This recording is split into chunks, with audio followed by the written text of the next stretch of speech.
Here with Gifted Hands Music, and I want to welcome you to the channel. Whether this is your first time here or you are a regular subscriber, welcome to you, all right? So I'm sure a lot of you out there have a lot of free time on your hands, being that the coronavirus is running a little bit rampant, right? A lot of us may be out of school, kids might be home, or you might not have to go to work, or you may not want to go to work or go out in public at all. So I thought I'd release a video for you all today. So in today's lesson, we are going to be talking about the secrets to Robert Glasper's sound. I'm going to give you one technique that he really uses a lot in a lot of his songs that you can apply to your own playing, but give him that specific sound that is very recognizable. When you hear a song, you're like, oh yeah, that's Glasper, that's Robert right there, that's Robert. All right, so let's jump right into this lesson. We are going to be breaking down one of Robert Glasper's secret techniques that give him that jazzy neo soul sound. So before I jump into this lesson, I'm going to cover this topic very briefly, but if you want a more in-depth explanation, more exercises to understand this topic, I have a Neo Soul Masterclass coming out 2 Mondays from now. That's March 23rd, Monday, March 23rd. I have a Neo Soul Masterclass coming out. It'll be over 4 hours worth of lessons, song breakdowns, content, including this lesson right here, or including a more in-depth lesson of what we're covering right here today. All right, but let's jump into this lesson for now.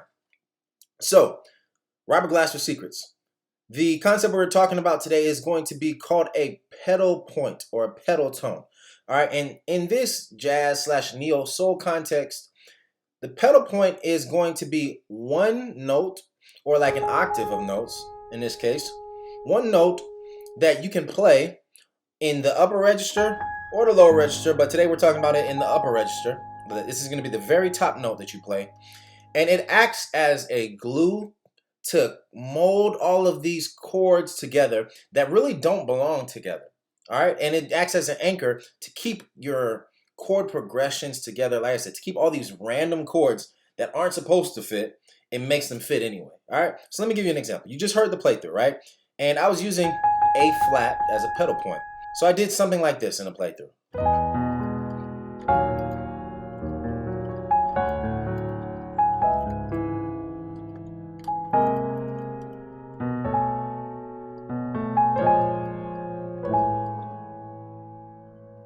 Something like that, right? And so if you see, all these chords shouldn't really be played together. Like, I'm not playing chords from any given key. I'm just playing a bunch of random chords and smacking them together. But this pedal point of A flat is in all of the chords, and it's on the top of all the chords. So I started here, E major 7, right? This A flat's on the top. Then I went to like E flat minor 11. The A flat's still on the top. Then I went to D major 7 sharp 11, and the A flat still on the top. Then I went maybe to like C sharp major 7. Then something like this. I went to A flat over C chord. Then actually I played B flat 13 sus, but either way, the A flat is still on top. Then B flat minor 11, the A flat is still on top. So with this concept, you can play. This may sound crazy to y'all, but get ready. You can play any note with any chord.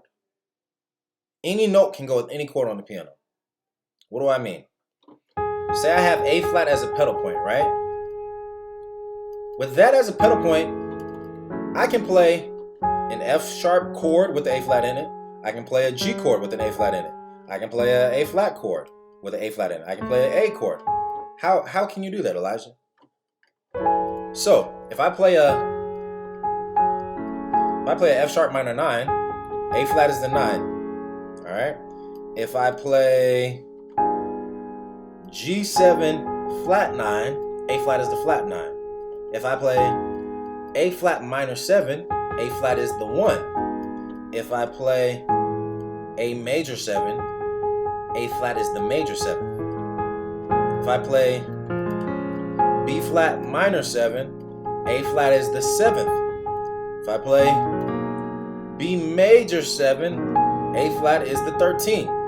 So what I'm saying is, as using a pedal point, you can play any chord that there is on the piano, but you just have to know your different chord qualities. You have to know major, minor. You have to know your chord extensions to understand how this one note can be related to any chord. So I use this as an exercise to really get comfortable with as many chords as I possibly can, right? So I'll just pick one random pedal tone. In this case, today we're using A flat, right? So I'll try to find a chord on each note of the piano. So let's say we start at C, right? I'm gonna try to find a chord with C in it, or I'm gonna try to find a C chord with an A flat in it. So like A flat over C has an A flat in it. Then I go to the next chord.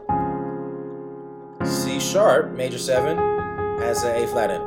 Then I can go to this chord. This has an A flat.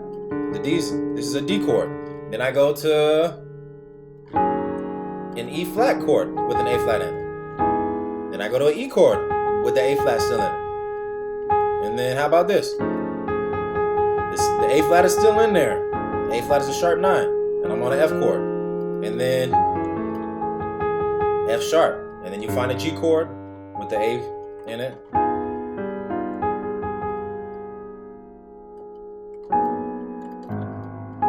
Alright, so you go all the way up the piano using each root note, all 12 root notes, right? And you try to find a way to put this pedal point in there. And this allows you to play, like I said, any chord essentially.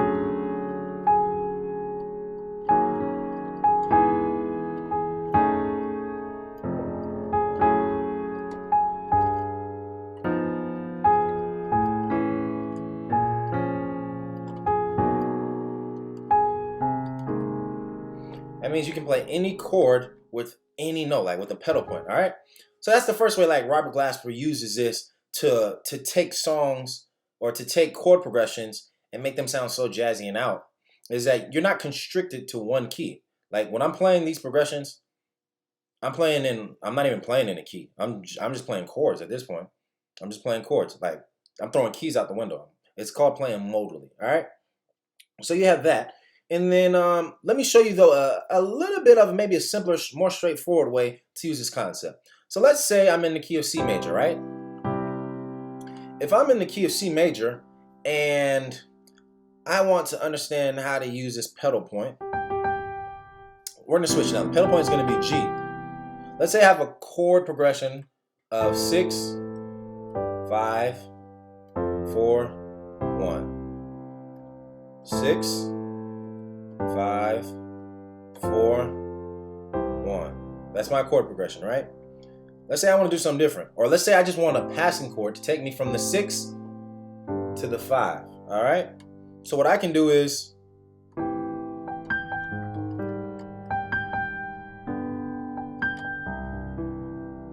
saw what I just did? This is my 6th chord. And I threw this passing chord in there. But that's not in the key of C major. So how did I do that? Then I went to 5. You can go to the 5. All right?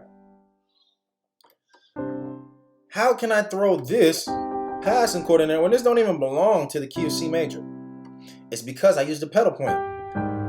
So I'm on the 6th chord, right? 6. And then I throw the flat 6 in there to take me to the 5. How did I do that? Because this A minor chord has a G in it, right? You see that? The G is the minor seventh of A minor. Then I go out of the key. I go like way out of the key to A flat major 7. But why does this work? Because I kept this G in there. So even though I'm leaving the key, the G kind of like is a string wrapped around my waist. And even though I'm leaving the key, I'm trying to run away from it, that G, it holds me to the key of C kind of. It keeps me somewhat connected, right? And then I go back into the key of C major. All right. So that's how you can use a pedal point. Like I said, if you want a more in-depth understanding of this topic, it goes very, very deep. I have a masterclass coming out, Neo Soul Essentials Masterclass, coming out to you March 23rd in a matter of days. All right. A little over a week's time, we are releasing Neo Soul Essentials Masterclass that will have this concept, more Robert Glasper concepts. We'll have some song breakdowns and tutorials from people like D'Angelo, Moonchild, Erykah Badu, Jill Scott, and many other Neo Soul artists. If you want to master Neo Soul keys, I suggest you look into this masterclass. What I'll do is, if you want more information on the masterclass, just click the link below, click the link in the description for more information, put in your email, and I'll send you some more information directly to you so you can understand what all this masterclass has and what it's all about. All right, I want to help you all get better. I want to help you all master these Robert Glasper sounds and chords and progressions. All right, and this is the way to do it, through this masterclass. So I hope you got something from today's lesson. Hope you enjoyed it. Until next time though, y'all, stay safe, stay practicing out here.